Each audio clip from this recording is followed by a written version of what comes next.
వ్యక్తుల ఆలోచనలకు అనుగుణంగా వాళ్ళ ఇళ్లలో మర్యాదలు ఉంటాయి. ఇప్పుడు ఫర్ ఎగ్జాంపుల్ వెజిటేరియన్ భోజనం చేసే వాళ్ళ ఇంట్లో ఏదైనా కార్యక్రమం జరిగితే వెజిటేరియన్లోనే స్పెషల్స్ పెడతారు, కానీ నాన్ వెజ్ తీసుకొచ్చి పెట్టరు. అంటే వాళ్ళ ఇంటికి ఆతిథ్యం ఇచ్చేటువంటి వాళ్ళు వాళ్ళ తిండ్లు లేకపోతే వాళ్ళకి సంబంధించిన వంటలు పెడతారు, కానీ గెస్ట్కి ఇష్టం అని చెప్పేసి వాళ్ళు వాడని వాటిని తీసుకురాలి. అదే సందర్భంలో నాన్ వెజిటేరియన్ వాళ్ళు నాన్ వెజ్జే ఎక్కువ పెడతారు, వెజిటేరియన్ తక్కువగా పెడతారు.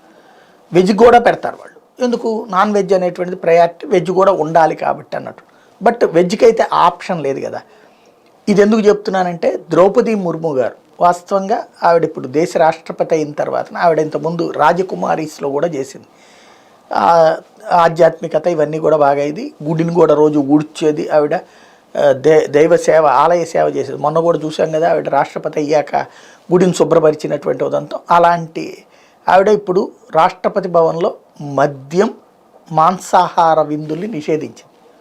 అంటే ఇక పైన అక్కడ రాష్ట్రపతి భవన్ కాబట్టి మద్యం ఉంచుతారు, అక్కడ ఆఫీసర్లు తాగుతూ ఉంటుంటారు.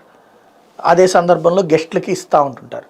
నాన్ వెజ్ అక్కడ రెగ్యులర్ అనమాట, బల్క్గా తెప్పించుకుంటారు, వాళ్ళు తింటుంటారు, ఇస్తూ ఉంటారు.